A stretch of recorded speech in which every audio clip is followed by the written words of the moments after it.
সিয়ানা অটোক্রপ-কেয়ারের আরেকটা কার্যকরী কীটনাশক। এটাতে হচ্ছে 6WG-র একটা কীটনাশক। এটাতে রয়েছে অ্যাবামিকটিন 2% প্লাস অ্যামামিকটিন বেনজোয়েট 4%। এটা অ্যাবামিকটিন এবং অ্যামামিকটিন থাকার কারণে দুইটার মিশ্রণে একটা গুণগত মান সম্পন্ন একটা কার্যকরী কীটনাশক হয়ে উঠেছে। এটার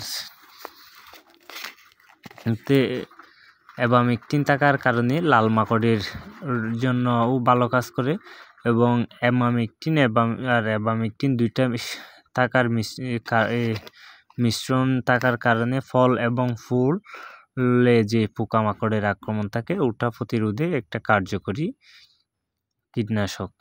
আর হচ্ছে ফলের যে ফল ছিদ্রকারী পোকার জন্য খুব ভালো কাজ করে।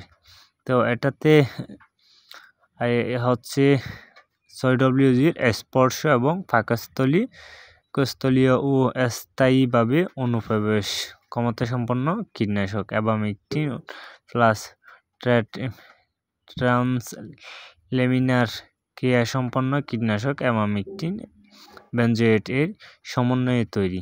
এর প্রতি কেজিতে আছে 20 গ্রাম অ্যামামিকটিন প্লাস 40 গ্রাম অ্যাবামিকটিন বেনজোয়েট এর সক্রিয় উপাদানে তৈরি। এই গুণগত মানসম্পন্ন একটা কীটনাশক। এটার ব্যবহারের ফলে গাছের যে পাতাগুলোতে সরু সরু দাগ হয়ে যায়, যেমন করলা, চিচিঙ্গা, বরবটি ওই পাতাগুলাতে। তো ওইগুলাতে যে সরু সরু দাগ হয়ে যায় ওটার জন্যকে আমরা লিফ মাইনেট বলে থাকি। লিফ মাইনেটের সবচেয়ে কার্যকরী একটা কীটনাশক হচ্ছে সিয়ানা। এই গ্রুপের আরও অনেক কীটনাশক আছে, যেমন অ্যাক্টর, তারপর হচ্ছে আরও অনেক কোম্পানি অনেক বাজারজাত করে থাকে। এটার সবচেয়ে অটোক্রপ-কেয়ারেরটা গুণগত মানসম্পন্ন বলে মনে হয়। এটা প্রতি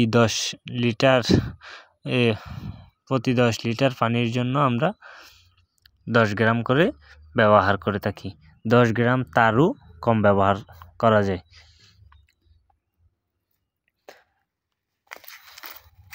এটা হচ্ছে এখানে লেখা হয়েছে নির্দিষ্ট শুধু ধানের হলুদ মাজরা পোকার জন্য ব্যবহার করা যায়। তবে এটা সকল ধরনের সবজি চাষের ক্ষেত্রে আপনি ব্যবহার করতে পারবেন। আমি বিশেষ করে সবজিতে যেমন বরবটিতে প্রতি সপ্তাহে একবার ব্যবহার করি।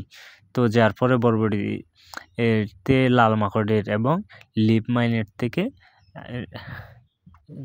বরবটির পাতা এবং গাছ সুরক্ষা থাকে। বরবটি ফল ছিদ্রকারীর সাথে সিয়ানার সাথে মার্শাল একটা কীটনাশক আছে, ওটাও 20 EC-র একটা কীটনাশক দেওয়ার ফলে আর কোনো প্রকার কীটনাশক স্প্রে করতে হয় না। প্রতি সপ্তাহে একবার স্প্রে করলে বরবটি সম্পূর্ণ পোকা মুক্ত থাকে।